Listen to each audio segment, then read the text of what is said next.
Hi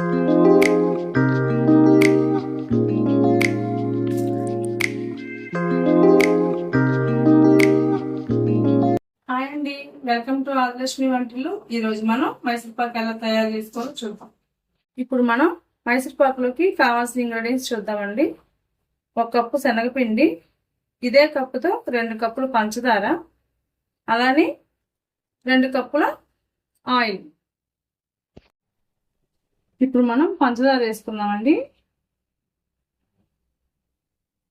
అలానే పంచదార మునిగే వాటికి వాటర్ వేసుకుందాం.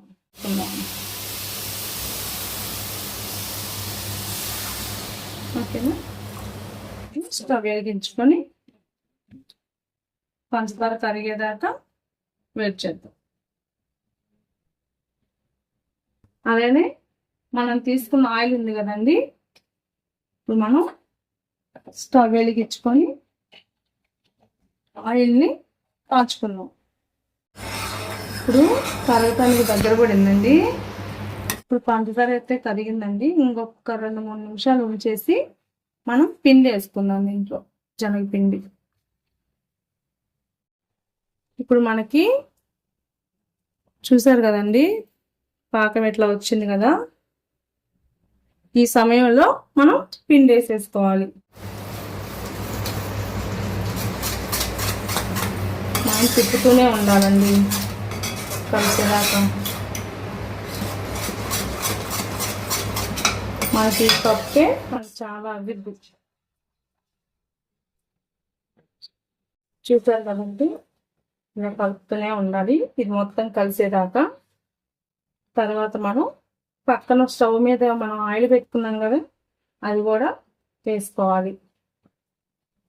మనం సిమ్లో పెట్టుకొని చేసుకోవాలండి, నిదానంగా కలుపుతూనే ఉండాలి. ఇలా కలిసిపోయింది కదండి, మనం ఉండలు లేకోకుండా సిమ్లోనే పెట్టుకొని స్టవ్ ఉండలు లేకుండా కలుపుకోవాలి. మనం ఆయిల్ పోసుకుందాం.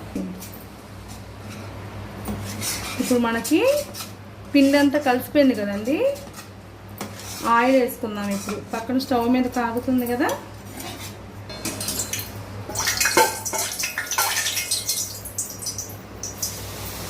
మనకి ఇట్లాగా బబుల్స్ లాగా వస్తాయండి. మళ్ళీ మనం ఇది కలుపుకోవాలి పిండిని. పక్కన ఆయిల్ వేడి చేసుకున్నాం కదా, స్టవ్ అలానే ఉంచడం అవసరం లేదులేండి, ఆపుకోవచ్చు. లేకపోతే సిమ్లో పెట్టేసుకోండి లైట్గా. కానీ మనకి ఆయిల్ అనేది వేడిగానే ఉండాలి. ఈ ఆయిల్ అంతా పోసేదాకా మనం కలుపుతూనే ఉండాలి. ఇప్పుడు మనం ఆయిల్ అంతా పీలుస్తూ ఉండేది కదండి, మనం 2 కప్పులు ఆయిల్ కాగబెట్టుకున్నాం కదా, అది మొత్తం పోసుకుంటూనే ఉండాలి. పోసుకొని కలుపుతూ ఉండాలి. ఇలా బబుల్స్ వస్తున్నాయి చూసారా, అలా రావాలండి. ఆయిల్ చల్లారకూడదు. మళ్ళీ ఇలానే కలుపుతూ ఉండాలండి. ఆ 2 కప్స్ ఆయిల్ అయిపోయిందాక కలుపుతూనే ఉండాలి. జాగ్రత్తగా కలుపుకోండి. ఇది పాకంతో కూడింది కాబట్టి మన చేతుల మీద పడింది అనుకోండి బొబ్బలు వచ్చేస్తాయి. చిన్నగా తిప్పుకోండి.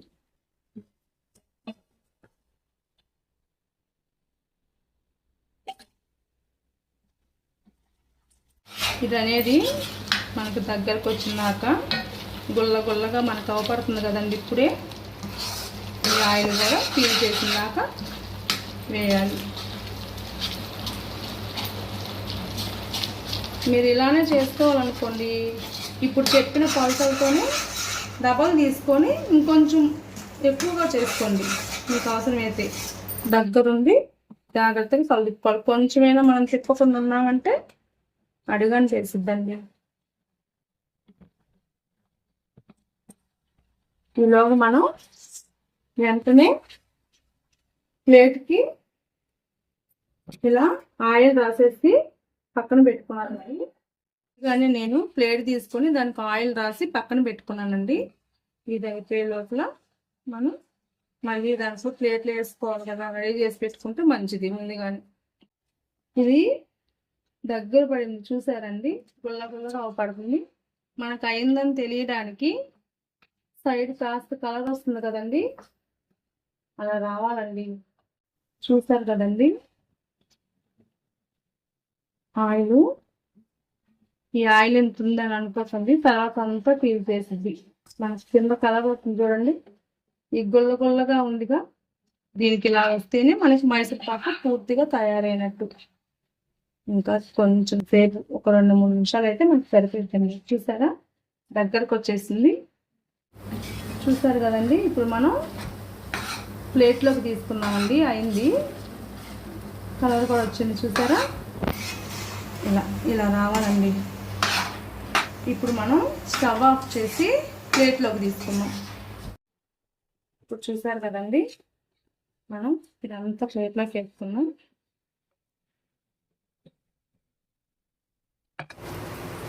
మనం ఇదంతా సమానంగా అయ్యేలాగా చేసుకోవాలండి.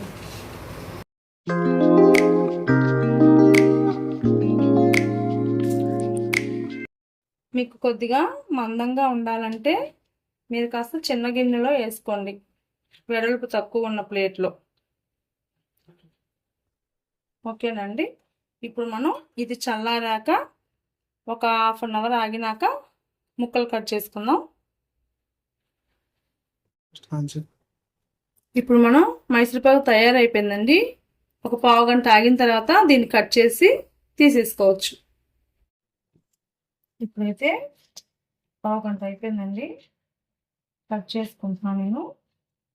కొంచెం వేడిగా ఉన్నప్పుడే కట్ చేసుకోవాలండి, మరీ చల్లారిపోయినాకంటే రాదు.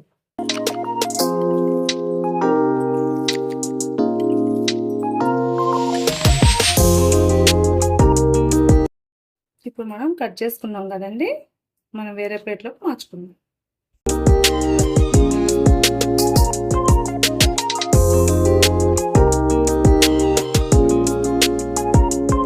ఇప్పుడైతే మన మైసూర్పాకు రెడీ అయిపోయింది కదండి.